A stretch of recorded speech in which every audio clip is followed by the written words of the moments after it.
Palhetas. Distribuição Sinapse. A barricada surge na rua parisiense. É o primeiro gesto de uma multidão enraivecida. As ruas estão esburacadas, as pedras empilhadas.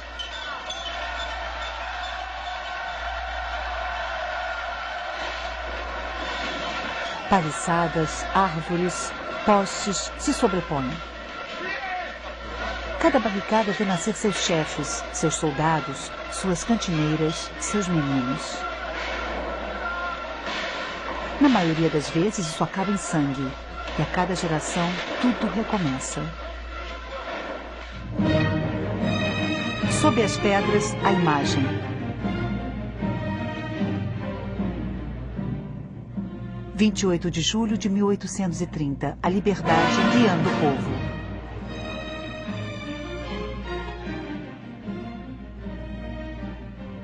Eugène Delacroix.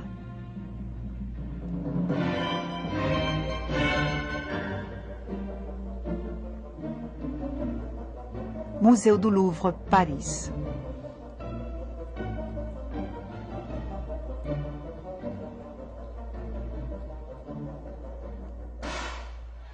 1830, 26 de julho. O rei Carlos X suspende a liberdade de imprensa, dissolve a Câmara, modifica as eleições e provoca 3 dias de rebelião, os 3 gloriosos. 27 de julho, primeiras manifestações. Os comitês se organizam. 28 de julho, barricadas em Paris. Sobre a Catedral de Notre-Dame tremula a bandeira tricolor. Faz um calor de mais de 35 graus. O exército toma de assalto as barricadas. 29 de julho, os insurgentes triunfam em toda Paris. Uma comissão municipal depõe Carlos X e traz de volta o Duque de Orléans para Paris. No dia 31 de julho, Lafayette o recebe e o saúda sob a bandeira na sacada da prefeitura. A Câmara dos Deputados o conduz ao trono com o nome de Luís Felipe I. A bandeira de 3 cores substitui a bandeira branca.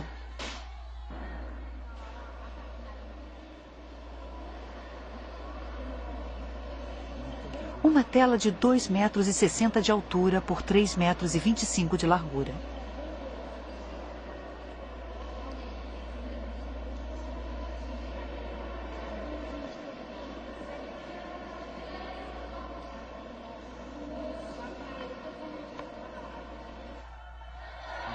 Uma mulher com o torso nu ergue um fuzil e uma bandeira e pula uma barricada, levando com ela 5 personagens armados. No primeiro plano, 3 cadáveres. À direita, um atirador do regimento suíço da Guarda Nacional.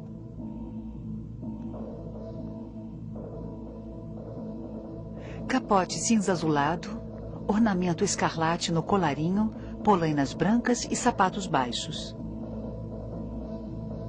Sua barretina caiu.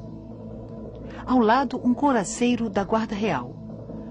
Couraça, ombreiras brancas, luvas de couro claro.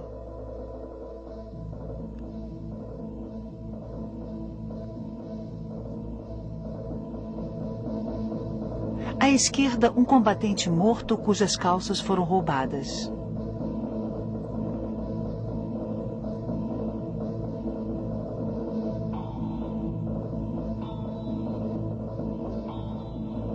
Dois meninos. O da esquerda usa um boné de atirador da Guarda Nacional, milícia que acaba de ser dissolvida por Carlos X. Suas armas, um simples florete de esgrima e uma pedra. O da direita ergue aos gritos pistolas de cavalaria modelo 1816. Usa uma cartucheira da infantaria da Guarda Real e uma boina de veludo preto dos estudantes do Quartier Latin.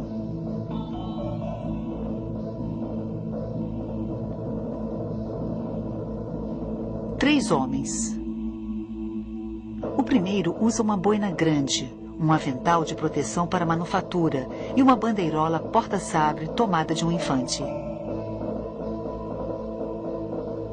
Ele ergue o sabre das companhias de elite da infantaria, modelo 1816. Na cintura, uma pistola envolta num grande lenço de Cholet, antigo sinal de reunião dos insurgentes da Vendéia. Na boina, a insígnia dos partidários de Luís Filipe. O segundo segura um fuzil de cano duplo, portanto, uma arma de caça, e usa uma cartola. Ao contrário das aparências, não se trata de um burguês.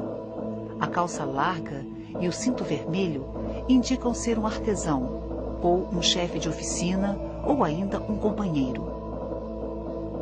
O terceiro está ferido. Seu sangue escorre no chão. Ele se apoia sobre as mãos e ergue a cabeça em direção à mulher. Sua roupa é a de um camponês que veio trabalhar em Paris como pedreiro.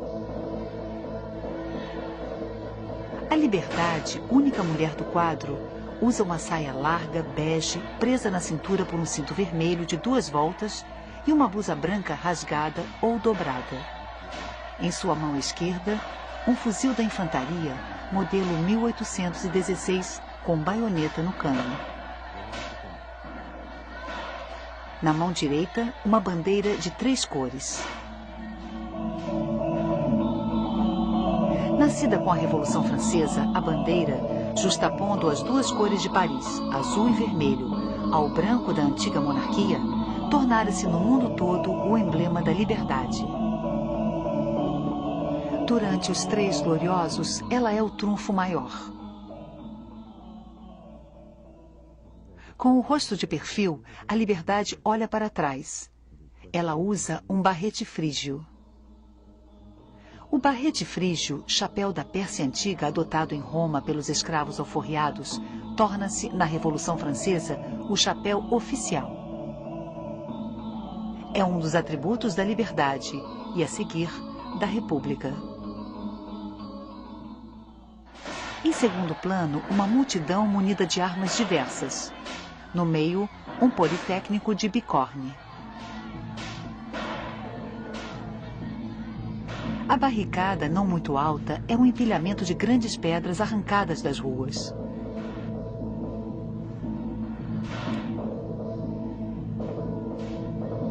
Na frente dos prédios, ao longe, um destacamento da Guarda Real em traje de campanha. Vários soldados estão atirando. Acima, as torres de Notre-Dame de Paris.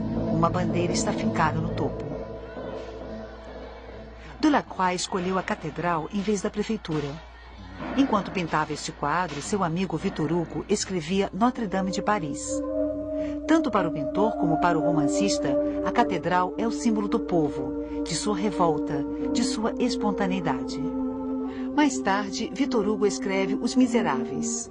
Gavroche morre nas barricadas por ter zombado dos soldados. A relação com o personagem de Delacroix fez-se por si mesma. Paris, 28 de outubro de 1830. Como um bobo que sou, eu esperava para lhe escrever ter alguma coisa boa para dizer sobre o que você me pediu. Meu bom e caro irmão, sua gentil carta causou-me imenso prazer.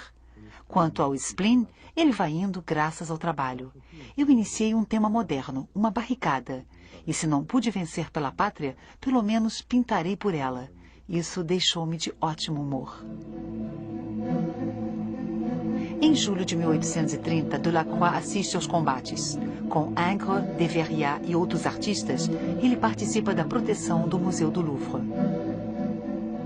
Está, nessa época, com 33 anos e já é famoso.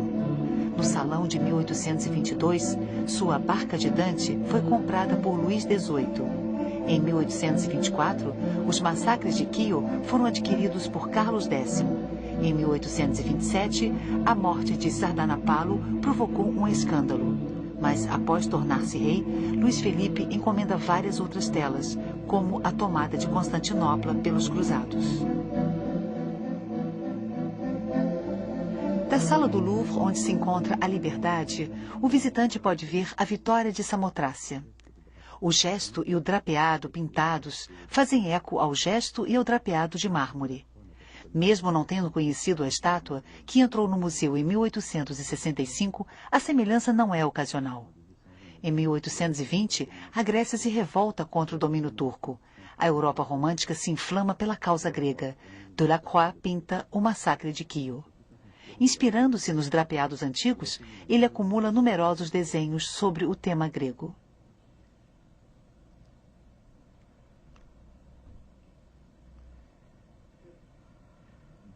Ele desenha as mulheres que se atiraram no vazio com seus filhos para escapar dos turcos.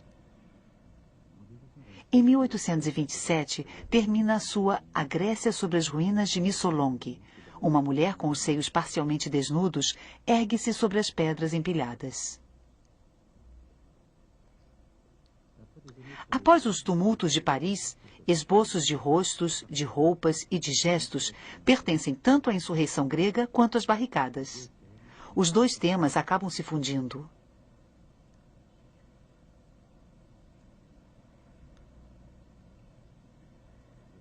Delacroix conclui sua A Liberdade no inverno de 1830 e no verão seguinte a apresenta no salão. Teremos o direito de acusar o Sr. Delacroix de usar um tom tão suave em sua barricada? Ele estava lá. O autor do massacre de Quio ficou este ano bem abaixo de sua capacidade. Acho a cena do 28 de julho um exagero grotesco contra a liberdade. Esta é a revolução tal como a quiseram os doutrinários, ou seja, um tema de horror e repulsa.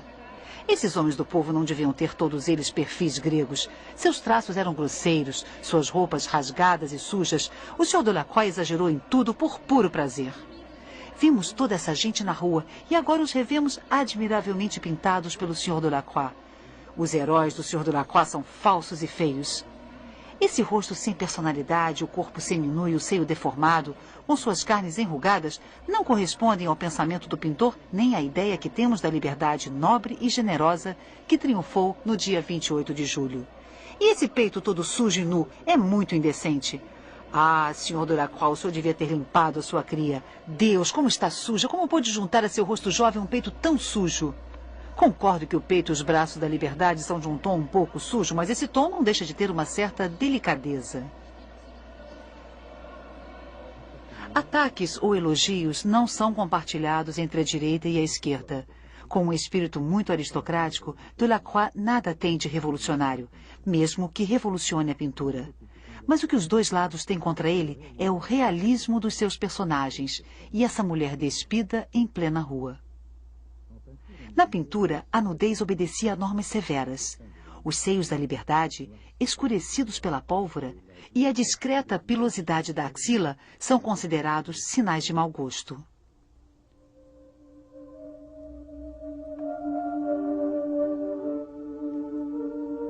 O homem imaginativo, em seu trabalho, para elevar o modelo ao ideal que ele concebeu, também caminha contra a sua vontade para a vulgaridade que o pressiona e que ele vigia. Eu não gosto da pintura sensata. Eu sei que é preciso que o meu espírito confuso se agite, desfaça, tente de 100 maneiras antes de atingir o objetivo que a necessidade me impõe em cada coisa. No salão de 1831, o Ministério do Interior compra a liberdade para o Museu do Luxemburgo. 2 anos mais tarde, a liberdade, considerada um tema político demais, é retirada do museu e devolvida ao pintor.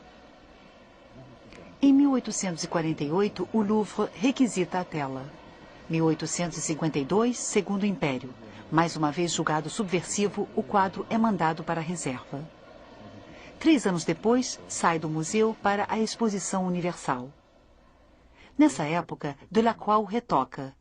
Ele escurece o vermelho escarlate do barrete, talvez para atenuar o seu aspecto revolucionário.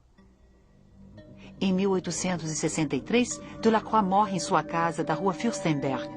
11 anos mais tarde, a liberdade é exposta no Louvre.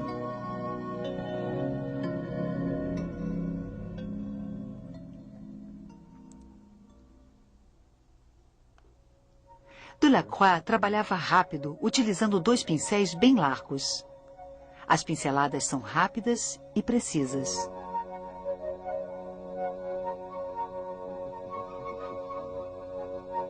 Com frequência aplicadas em curva, elas reforçam o aspecto sinuoso e ondulante da liberdade. A uma certa distância, a pincelada se funde no conjunto, mas dá à pintura um realce que a fusão das cores não pode produzir.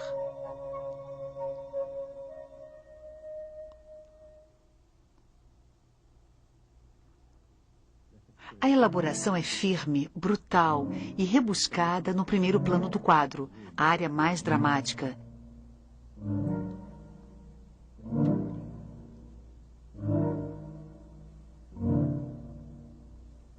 E nas áreas de tensão do segundo plano.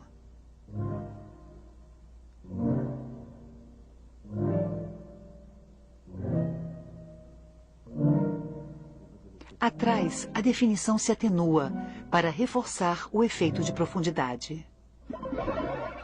Uma única linha não tem significado. É preciso uma segunda para lhe dar expressão. A composição forma um triângulo, marcado pelo braço erguido e pela haste da bandeira cortando o quadro no centro. Sucessões de linhas oblíquas criam ritmos irregulares.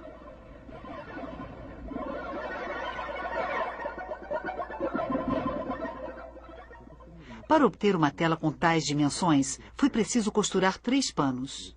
Em algumas partes, as costuras estão falhas e bem visíveis no quadro.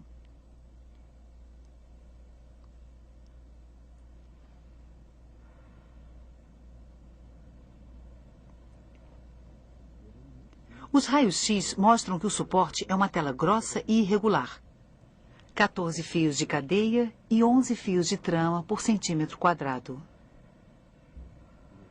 Os raios-x também mostram vários repintes. Em uma primeira versão, Delacroix havia pintado a Liberdade de frente. O vestido era mais amplo e se alargava à esquerda, acentuando o movimento dos quadris. Espessas camadas de pintura mostram que o garoto, que estava bem próximo da Liberdade, foi empurrado para a direita. Também podem-se ver as modificações de contorno do colete e dos braços.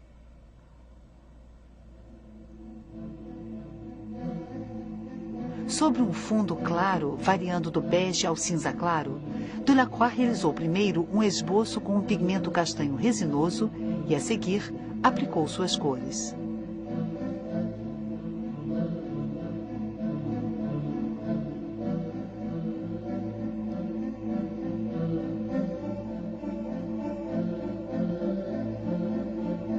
A análise microscópica mostra 3 tipos de pintura. Primeiro tipo, uma camada grossa reforça o esboço e algumas camadas finas definem um relevo ou um drapeado.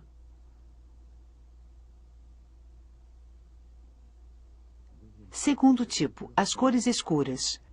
O pintor as produz em glacis castanhos parcialmente opacos. Terceiro tipo, certas cores extensamente remanejadas. O boné da Liberdade mostra a camada clara da preparação, uma espessa camada amarelada, uma camada vermelha, uma camada bege avermelhada, uma camada violácea com grãos azuis, uma camada amarelada com grãos vermelhos, um glacis alaranjado, uma camada de verniz. As análises detectaram pequenas quantidades de cádmio, mas o amarelo de cádmio só surgiu 20 anos depois do término do quadro. Quando a tela ficou algum tempo em seu poder, Delacroix realizou alguns retoques. Delacroix foi influenciado por Veronese, Rubens e Turner. A partir de alguns poucos pigmentos, ele fabrica gamas muito ricas de cinzas coloridos. O inimigo de toda cor é o cinza, afirmava Delacroix. Seus tons estão sempre mais próximos do escuro do que do claro.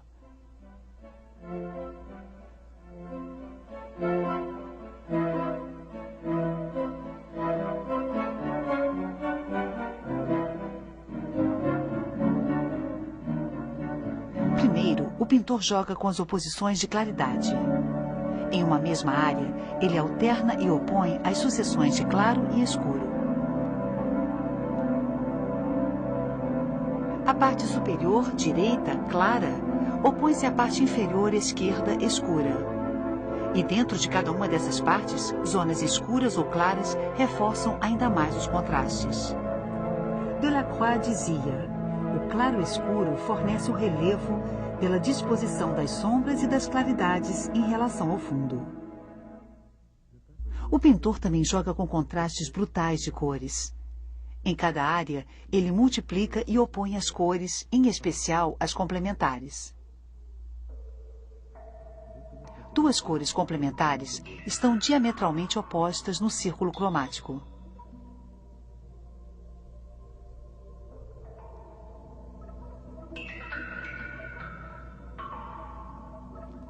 Vizinhas, elas formam o maior contraste cromático possível.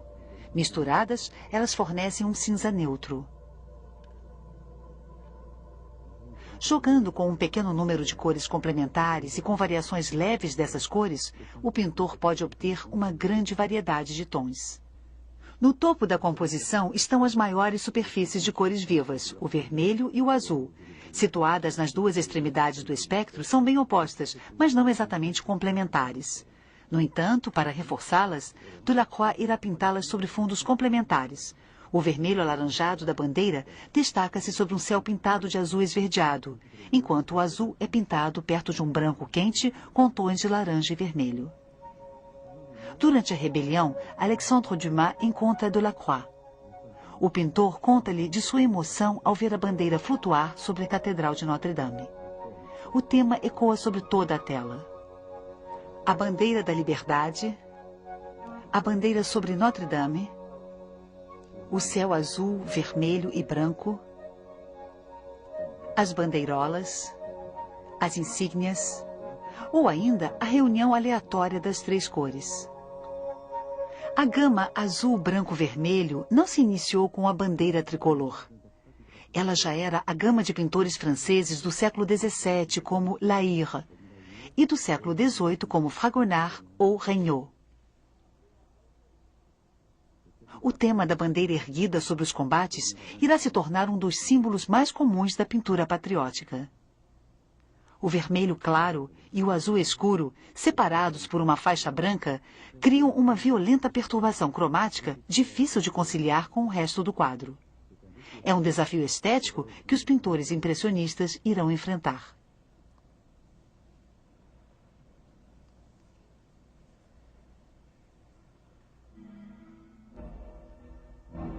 No terço inferior do quadro, o mundo dos mortos, sinuosos, sombrios, próximos da terra.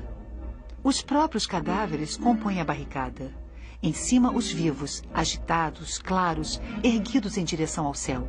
Estão prontos para atravessar o espaço dos mortos. O ferido está na fronteira entre os dois mundos.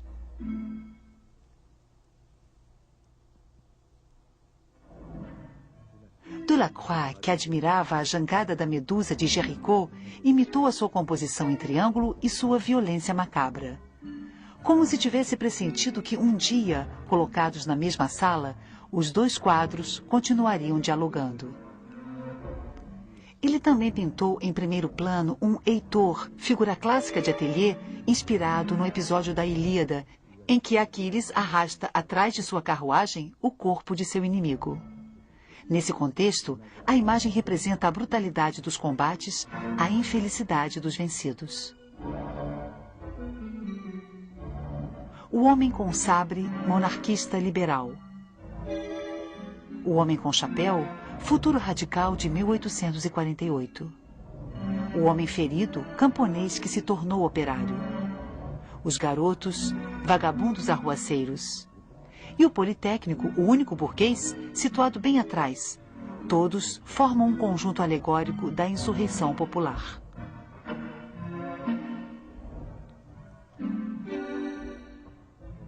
A liberdade guiando o povo apresenta uma tradição pictórica antiga, a alegoria, quando um objeto ou um personagem são tomados como símbolo para expressar uma ideia.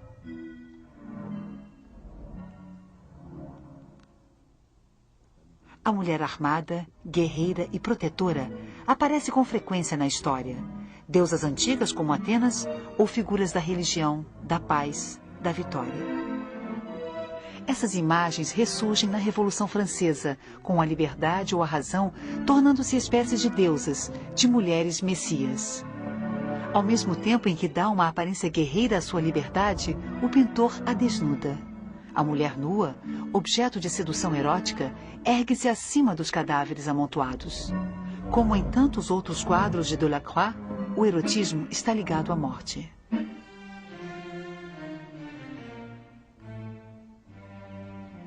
Partindo de um tema moderno, a barricada de 1830, Delacroix inventa uma alegoria de múltiplos sentidos.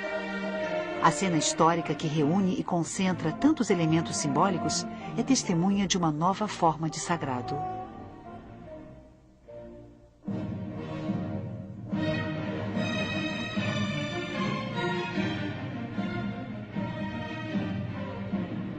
A terra opõe-se ao céu, o escuro ao claro, o azul ao vermelho. Os acessórios antigos de valor permanente, drapeado grego, barrete frígio, aos objetos modernos, bandeira, fuzil. Todas essas oposições, no entanto, conduzem a uma oposição fundamental entre os mortos sacrificados e os vivos triunfantes.